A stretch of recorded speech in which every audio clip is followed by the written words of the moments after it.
Hey, how's it going? I'm doing pretty well. How are you? Not bad. It's a beautiful day out. I'm thinking about going for a walk. It's always good to get outside, right? I disagree. Okay, not an outdoors person, I understand. But what are you gonna do for lunch? I'm thinking pizza. Everyone loves pizza. I disagree. How about music? Music is good. Yeah, but I just disagree. Look, I understand that you don't like any of those things, but you should try to add a little flavor to your vocabulary and learn different ways to disagree with someone. I disagree. Oh my God. Okay, I am going to help you. So let's learn some common and useful ways to disagree with someone. And these are phrases that you can use in everyday conversation. But I think the one thing that we can all agree on is that you should subscribe to the channel, turn on notifications. That way I can become your teacher. My name is Wes. The channel is Interactive English. It's all about trying to help you reach your fluency goals. So one thing that you can say when you want to disagree is, I beg to differ. And this is a polite way to disagree. So let's say that you don't know someone, you don't want to seem too aggressive and say, oh no, I disagree with you. So this is a great phrase that you can use. I beg to differ. You are a colossal asshat. Oh, no, I beg to differ. Oh, of the three of us, I was by far the most supportive. I gotta be honest with you, there's nothing here too spectacular. Oh, I beg to differ. My father took great pride in his appearance. He doesn't buy happiness. I beg to differ. You, bring me the Wall Street Journal. You two, fight to the death. Now, I have had people ask me if it's okay to say I beg to disagree, and it's just not as commonly used. We can check out Ngram Viewer, which allows us to see how frequently different words and phrases are used. And as you can see, it's much more common to just say, I beg to differ. Now, if you were to tell me that improving your speaking skills is not that important, I would say, I beg to differ. I think it's very important that you practice and improve your speaking skills. And if that's the way you feel, you should check out my speaking course. Click on the link down below in the description. The course is all about trying to help you speak confidently, speak clearly, and speak naturally. Each week there is a different speaking topic. You will learn vocabulary related to that topic. We warm up each lesson with pronunciation or connected speech. We do a variety of engaging speaking activities, and I'll teach you some of the language nuances like when to use certain words and phrases. So check out that link down below if you'd like to sign up or learn more about the course, and I just hope to speak to you soon. Let's continue with more useful ways to say, I disagree. And another polite and more friendly way to tell someone this is just to say, I don't see it that way, or that's not the way I see it. You are letting this person know that you disagree and just see things differently. Again, it's polite, it's not rude, and you can say this to anyone. So I always tell you that you should hit the like button, and I hope that you agree and go ahead and do that. But let's say that you disagree. You can tell me that's not the way I see it. And I would say that's okay. I'm still going to help you build your vocabulary and give you some more examples using these phrases. Which makes you the biggest liar of history. See it that way. I hear the chatter. People saying there's something wrong with us. Not the way I see it. Grow me up. Why? Because everybody else is. That's not the way I see it. You could also say, I have a different perspective, or I have a different point of view. In this case, perspective and point of view, they're really synonyms. You're talking about the way that you view something. This is another way to politely tell someone that you disagree and have a different opinion. And personally, I think these are great phrases if you're having a debate or a discussion with a friend, a colleague, a family member, because you want to respect someone else's opinion while at the same time express disagreement. Let's think of a topic so I can give you some examples, like climate change. If one person says, we need to have many more regulations to address climate change, a person might say, well, I have a different point of view. Or if someone says, well, we can't have too many regulations because it's going to hurt economic growth. And another person responds, well, I have a different perspective.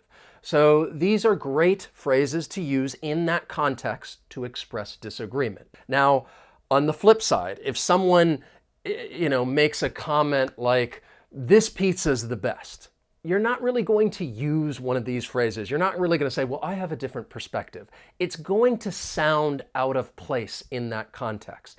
So think about using these phrases with more meaningful discussions when you're talking about the way you view some topic. The second sons are foreign soldiers brought here by a foreign queen to destroy our city and our history. I understand. I have a different perspective, of course. You like him because he was the good guy. Me, I got a different perspective. I think I'm making a jumpsuit. Okay. I have a different point of view.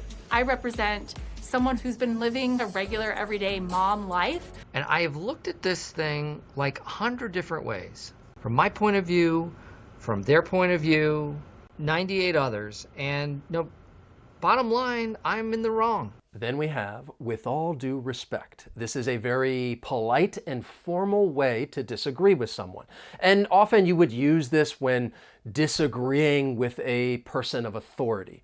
And if you watch law shows, I'm sure that you have heard this phrase, the judge is a person of authority, and if someone disagrees with the judge, they may say, Your Honor, with all due respect, we ask you to enforce the subpoena. With all due respect, Your Honor, Chloe Decker is not on trial. All due respect, Your Honor, but the witness is not just one small element of the state's case. But you could also use this in business if you want to disagree with your boss, or even with family members, in-laws, you disagree, you want to be a little more polite, maybe a little more formal. You could say, with all due respect, and then tell them what it is that you disagree with. He's in position for the drop. Pull him out now. All due respect, my team specializes in these situations. With all due respect, since you don't speak for all of us, we should put it to a vote and then see where we stand. Sir, with all due respect, the first thing that you taught me when you came to the 9-9 is that we're a team. I see your point, but. That's a good point, but. Or I see where you're coming from, but. And notice how I'm emphasizing the word but, because there are different ways that you can introduce this phrase, and really you're acknowledging what someone says, and then using the word but to express disagreement. It's polite, it's not too confrontational, and you don't have to say, but I disagree. You can say but and then give your counter argument. So maybe you tell me that you don't think it's very important to learn these different phrases. I might say, I understand where you're coming from, but learning these different phrases will help you improve your speaking fluency by allowing you to be more accurate in certain situations. I see your point, but I kind of value the sleeping pill. That's a good point, but no, you're getting drunk. Oh, no, it's like I can't go. I'm super hungover right now. You could also say, I don't think that's quite right. This is a great way to disagree with someone because you think what they're saying is wrong or incorrect. However, it's not necessarily rude. So here are some incorrect things that someone might say, and you can respond with this phrase. I think the earth is flat. I don't think that's quite right. Or American English and British English are exactly the same. I don't think that's quite right. And then, this is what I look like when I take my shirt off. And you could say, with all due respect, I don't think that's quite right. And you are absolutely right that this is not what my stomach looks like. Honey, we invented lacrosse. I don't think that's right. Every single snowflake is exactly alike. I don't think that's right. No, it's true. Just like fingerprints. NBC News has the problem. Oh, I don't think that's right. And then if you want to get a little more aggressive, you could say, I'd say the exact opposite, or it's the exact opposite.